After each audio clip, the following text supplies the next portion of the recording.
Radhe Radhe friends, welcome back to my channel. आज हम करेंगे सोमवार की व्रत कथा। सोमवार का व्रत साधारण दिन के तीसरे पहर तक होता है। व्रत में फलाहार या पारण का कोई खास नियम नहीं है, किंतु यह जरूरी है कि दिन रात में केवल एक समय भोजन करें। सोमवार के व्रत में शिवजी पार्वती का पूजन करना चाहिए। सोमवार के व्रत 3 प्रकार के होते हैं: साधारण, प्रति सोमवार, सौम्य, प्रदोष और 16 सोमवार। तीनों विधि एक जैसी है। शिव पूजन के बाद कथा सुननी चाहिए। प्रदोष व्रत 16 सोमवार, प्रति सोमवार कथा तीनों की अलग अलग है। सोमवार की कथा। एक बहुत धनवान साहूकार था, जिसके घर में धन दौलत किसी भी प्रकार की कोई कमी नहीं थी, परंतु उसको एक दुख था कि उसका कोई पुत्र नहीं था। वह इसी की चिंता में दिन रात लगा रहता था। वह पुत्र की कामना के लिए प्रति सोमवार को शिवजी का व्रत और पूजन किया करता था। सायंकाल को शिव मंदिर में जाकर शिवजी के सामने दीपक जलाया करता था। उसके इस भक्ति भाव को देखकर एक समय श्री पार्वती जी ने शिवजी महाराज से कहा कि महाराज, यह साहूकार आपका भक्त है, सदैव आपका व्रत और पूजन बड़ी श्रद्धा से करता है और इसकी मनोकामनाएं आपको पूर्ण करनी चाहिए। शिवजी ने कहा, हे पार्वती, यह संसार कर्म क्षेत्र है। जैसे किसान खेत में जैसा बीज बोता है, उसको वैसा ही फल मिलता है, उसी तरह इस संसार में प्राणी जैसा कर्म करते हैं, वैसा ही फल भोगते हैं। पार्वती जी ने अत्यंत आग्रह से कहा, महाराज, जब यह आपका भक्त है और इसको अगर किसी प्रकार का दुख है तो आपको इसका दुख दूर करना चाहिए, क्योंकि आप सदैव अपने भक्तों पर दयालु होते हो, उनके दुखों को दूर करते हो। यदि आप ऐसा नहीं करेंगे तो मनुष्य आपकी सेवा तथा व्रत क्यों करेंगे। पार्वती का ऐसा आग्रह देख शिवजी महाराज जी कहने लगे, हे पार्वती, इसके कोई पुत्र नहीं है। इसी चिंता में यह अत्यंत दुखी रहता है। इसके भाग्य में पुत्र न होने पर भी मैं इसको पुत्र की प्राप्ति का वर देता हूँ, परंतु यह पुत्र केवल 12 वर्ष तक जीवित रहेगा। इसके बाद उसकी मृत्यु हो जाएगी। इससे अधिक मैं और कुछ नहीं कर सकता। यह सब बातें साहूकार सुन रहा था। इससे उसको ना तो खुशी हुई, ना ही उसको दुख हुआ। वह पहले जैसा ही शिवजी महाराज जी का व्रत और पूजन करता रहा। कुछ काल व्यतीत हो जाने पर साहूकार की पत्नी गर्भवती हो गई और 10वें महीने में उसके गर्भ से अति सुंदर पुत्र की प्राप्ति हुई। साहूकार के घर में बहुत खुशी मनाई गई, परंतु साहूकार ने उसकी केवल 12 वर्ष की आयु जान कोई अधिक प्रसन्नता प्रकट नहीं की और न ही किसी को वेद बताया।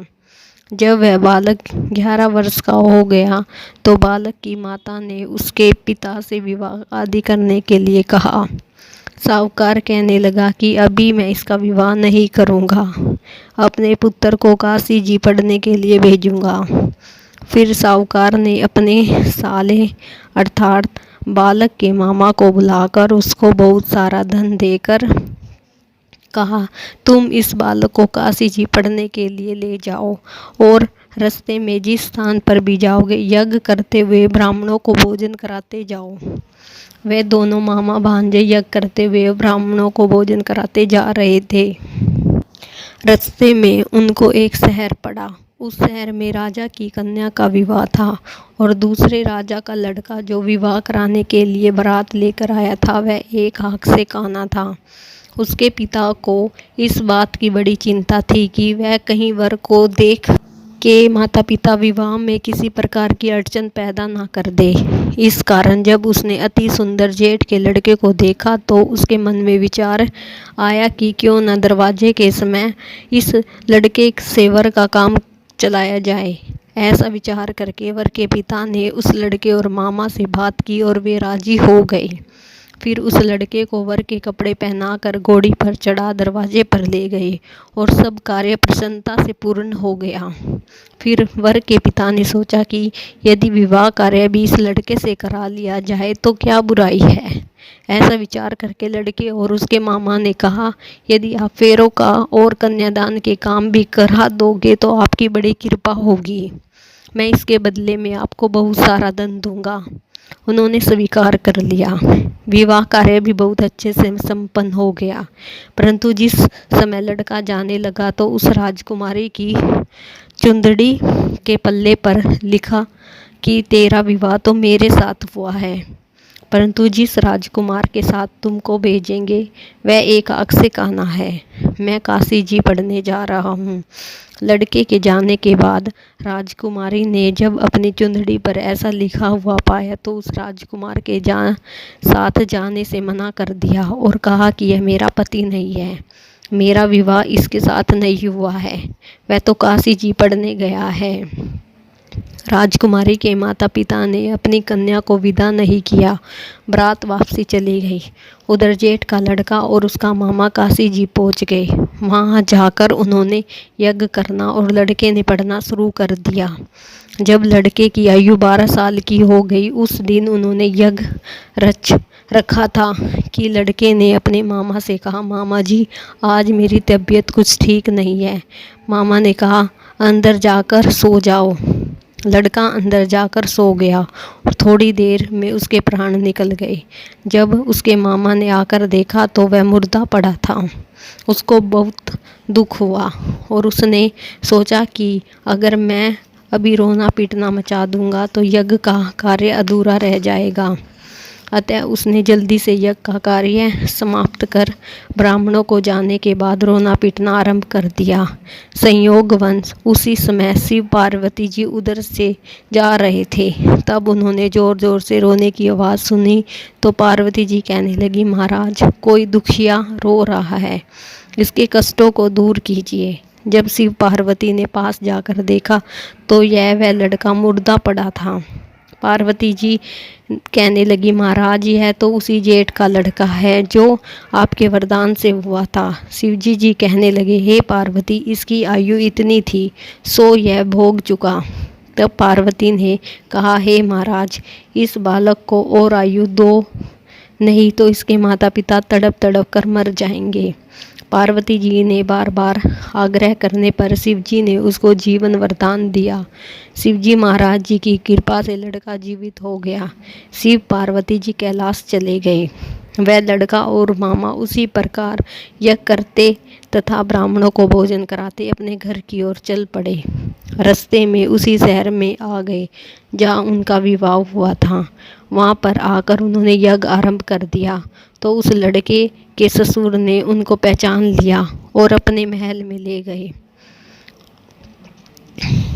और उनकी बड़ी खातिरदारी की। साथ ही बहुत दास दासियों सहित आदरपूर्व लड़की और जमाई को विदा किया। जब वे अपने शहर के निकट आए तो मामा ने कहा, मैं पहले जाकर खबर कर आता हूँ। जब उस लड़के का मामा घर पहुँचा तो लड़के के माता पिता घर की छत पर बैठे थे और यह प्रण कर रखा था कि यदि हमारा पुत्र सकुशल लौट आया तो हम राजी खुशी नीचे आ जाएंगे, नहीं तो छत से गिरकर अपने प्राण दे देंगे। इतने में उस लड़के के मामा ने आकर यह समाचार दिया कि आपका पुत्र आ गया है। इतने में उस लड़के के मामा ने आकर यह समाचार दिया कि आपका पुत्र आ गया है तो उनको विश्वास नहीं आया। उसके मामा ने शपथ पूर्व कहा कि आपका पुत्र अपनी स्त्री के साथ बहुत सारा धन लेकर आया है। तो जेठ ने आनंद के साथ उनका स्वागत किया और बड़ी खुशी के साथ रहने लगे। इस प्रकार जो भी सोमवार के व्रत को धारण करता है, उस कथा को पढ़ता और सुनता है उसकी समस्त मनोकामनाएं पूर्ण होती है। अगर आप लोगों को मेरी सोमवार की कथा पसंद आई है तो आप मेरे चैनल को लाइक, शेयर और सब्सक्राइब करें। राधे राधे फ्रेंड्स।